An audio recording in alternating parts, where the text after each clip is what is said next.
किसी राज्य का मंत्री है, उप मुख्यमंत्री है, मुख्यमंत्री है, केंद्र में कोई मिनिस्टर है, वो आया हुआ वो बाहरी कैसे हो सकता है? जो बाहरी है आप उसको बाहरी कहने का साहस नहीं दिखा रही हैं। जो अपने देश का है उसको आप बाहरी बता रही हैं।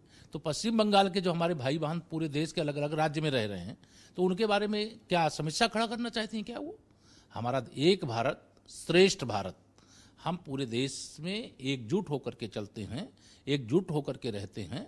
लेकिन कोई विदेशी, कोई दुश्मन अगर हमारी ओर गलत भाव से आता है, देखता है, कुछ यहाँ करता है, तो उसके खिलाफ पूरा देश एकजुट रहता है। आज उसी प्रकार से जैसे देश एकजुट देश के हित में होता है, वैसे पश्चिम बंगाल के हित में पश्चिम बंगाल भाजपा के साथ एकजुट हुआ है। माननीय प्रधानमंत्री श्री नरेंद्र मोदी जी के साथ एकजुट हुआ है। और यहाँ बहुत सारे प्रतिष्ठानों पे, बहुत सारे घरों पे आप टीएमसी के झंडे देख सकते हैं, दीदी ममता बनर्जी का फोटो भी देख सकते हैं। लेकिन उनसे धीरे से अगर पूछे विदाउट कैमरा तो कह रहे दिल में मोदी जी।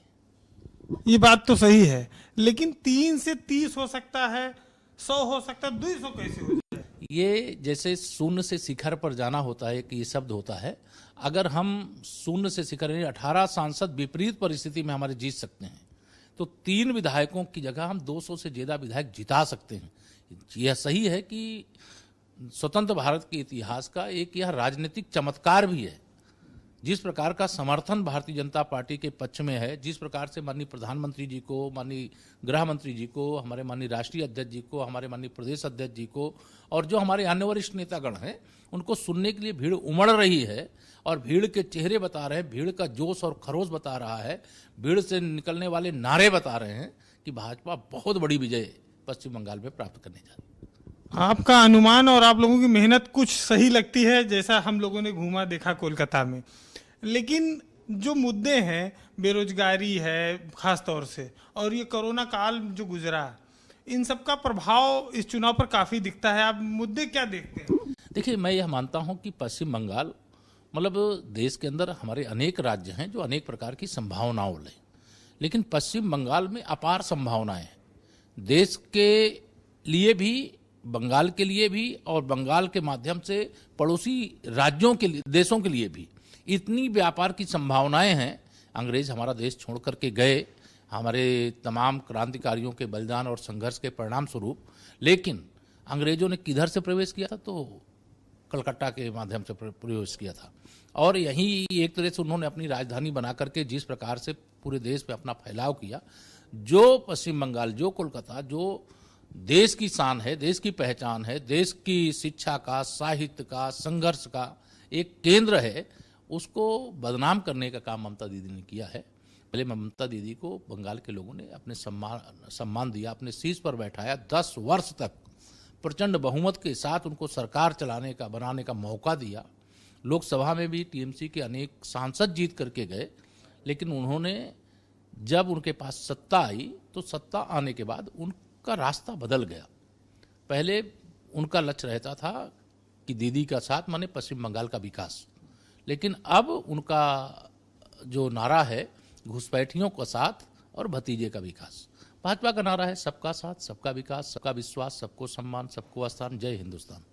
लेकिन ममता बनर्जी रहती तो बहुत सिंपल हैं, एक कपड़े में, छोटे से घर में, कोई गाड़ी नहीं, दिखावा नहीं, तो बीजेपी को तो कड़ा मुकाबला कर ही रही हो। देखिए दीदी क्या हैं, अब आप आए हैं चूंकि उत्तर प्रदेश से, तो यहाँ के विदाउट कैमरा में कह रहा हूँ, आप लोगों से पूछेंगे तो मतलब इतना खौफ है कि जैसे यहाँ लोकतंत्र नहीं है, यहाँ लोग हिटलर शाही है। यहाँ दीदी और दीदी की पार्टी के नाम पर, दीदी की पार्टी के गुंडों के नाम पर पूरा कोलकाता ही नहीं, पूरा पश्चिम बंगाल कांपता है। इतने यहाँ पर चुनावी हिंसा के इतिहास अगर आप उठा करके देखेंगे, पंचायत चुनाव तो मतलब अगर किसका हाथ काटा गया, किसका पैर काटा गया, किसका सर काटा गया, उसका हिसाब नहीं है। हमारे 130 कार्यकर्ताओं का बलिदान हुआ है, शांतिपूर्ण ढंग से, केवल बीजेपी के लिए एक कार्यकर्ता के नाते काम कर रहे थे। हमारे राष्ट्रीय अध्यक्ष जी के काफिले पर हमला हुआ है। यहाँ पर जो नहीं होना चाहिए वह सब कुछ हुआ है। तो ममता बनर्जी पे भी हमला हुआ, उनका पैर तोड़ दिया गया, बीजेपी के लोगों ने उनका आरोप लगाते हैं। नहीं, देखिए दीदी इससे फंस गई, मतलब उन्होंने सोचा कि हम ऐसा आरोप लगाएंगे, या उनके जो सलाहकार हैं उन लोगों ने बता दिया कि ऐसा नाटक करो तो आपको फायदा होगा। लेकिन बंगाल के वासी बहुत अच्छे लोग हैं और उन्होंने देखा कि दीदी ने बीजेपी पर झूठा आरोप लगा दिया। हमला करने का पूरा राइट अगर किसी के पास सुरक्षित है तो वो टीएमसी के पास है। बीजेपी कभी किसी पर हमला कर नहीं सकती। किसी का, हम आज भी कह रहे हैं दीदी जल्दी स्वस्थ हों, हम किसी के व्यक्तिगत तौर से उनके जीवन के बारे में कुछ नहीं कह सकते हैं, लेकिन जो हमला नहीं, एक मतलब चोट लगी, वो स्वयं अपनी गाड़ी से टकराई, एक खंबे से टकराई, वो सब सार्वजनिक हो चुका, उसकी जांच हो चुकी, उसके दोषी अधिकारी दंडित हो चुके। तो उसके लिए भाजपा पर आरोप लगाने का मतलब ये था कि दीदी ने अपने आप ही बंगाल के लोगों की नज़र में अपना स्थान छोटा कर लिया। मोदी मैजिक चल रहा है, वैसे लगता है कि चल जाएगा। नहीं, जोरदार चल रहा है मोदी जी। पूरा मैं कह सकता हूं पश्चिम बंगाल इस समय मोदी में हो चुका है, भाजपा में हो चुका है, भगवा में हो चुका है, और टीएमसी खौफ में है, चिड़चिड़ाहट पे है। नंदीग्राम में जय श्री राम हो रहा है। ममता दीदी की पराजय सुनिश्चित है। 60 सीटों के चुनाव हुए हैं, उसमें से 50 सीटें भारतीय जनता पार्टी कम से कम जरूर जीत रही है। ये संगठनात्मक सिस्टम के आधार पर, सूचना के आधार पर ये हम कह रहे हैं। और आने वाले समय में जो 200 प्लस का लक्ष्य है, वह 200 प्लस का लक्ष्य अभी लोगों को जरूर लग रहा है कि 3 से 200 कैसे पहुंच जाएंगे। तो 300 200 नहीं, 200 से ज्यादा सीटें हम लोग जीत रहे हैं। तो मुख्यमंत्री का कोई फेस तो है नहीं, आप कह रहे हो कि हम सरकार बनाने लेकिन मैं तो यूपी का प्रदेश अध्यक्ष रहा हूं और यूपी में भी चुनाव हुआ है। उस समय भी कोई मुख्यमंत्री का फेस नहीं था, तो कोई हमारी सीटें नहीं घटती हैं। फेस हमारा पूरे देश के अंदर एक है, माननीय नरेंद्र मोदी जी का। माननीय नरेंद्र मोदी जी के रहते हुए हमें और कोई मतलब चेहरे की आवश्यकता नहीं। और मुख्यमंत्री पद के लिए भारतीय जनता पार्टी में ममता बनर्जी जी से योग्य दर्जनों लोग हैं। लेकिन यह तय होगा 2 मई के बाद, तय होगा 2 मई को। जब 2 मई दीदी गई उसके बाद सब तय हो जाएगा। अच्छा, आप यूपी से आए हैं, कोलकाता में कभी बहुत वर्क नहीं किया, अब लेकिन लोगों के बीच जाते हैं तो आपको क्या लगता है, थोड़ा भाषा का भी अंतर है और बातचीत का भी तरीके में, तो लोग कैसे लेते हैं यूपी के नेताओं को? नहीं, यहाँ मैंने ये एक चीज़ देखी, बहुत अच्छा ये है कि राष्ट्रभाषा हिंदी यहाँ बंगाल के सभी लोग जानते हैं। हम लोगों को थोड़ा बंगाली समझने में असुविधा जरूर होती है, लेकिन वहाँ 75-80% ऐसे हैं जो हिंदी बोल लेते हैं और 100% के 100% ऐसे हैं जो हिंदी समझ लेते हैं। इसलिए कोई असुविधा नहीं होती। सभी कार्यकर्ताओं के साथ मिल करके भारतीय जनता पार्टी को मजबूत बनाने के लिए निरंतर काम कर रहे हैं और भारतीय जनता पार्टी अधिकांश सीटें जीत रही है। उनके गुंडों और अपराधियों को ये लग रहा है कि जो राजनीति का अपराधीकरण किया गया था, जो पुलिस और प्रशासन का एक तरह से टीएमसीकरण किया गया था, उसका अंत समय आ गया है। पाप का घड़ा भर चुका है, वो फूटने जा रहा है।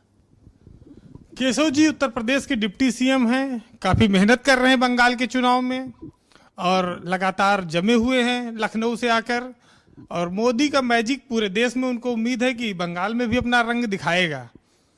सियासत में तमाम सारे उतार चढ़ाव देखने वाले एक शख्स के लिए बस ये लाइनें कहना मुनासिब होगा कि खटकता हूं तो उनको हूं जहां मैं झुकता नहीं, बाकी जिसे अच्छा लगता हूं वो मुझे कहीं झुकने भी नहीं देते। कैमरामैन नफीस के साथ वीरेंद्र सिंह, भारत समाचार, कोलकाता।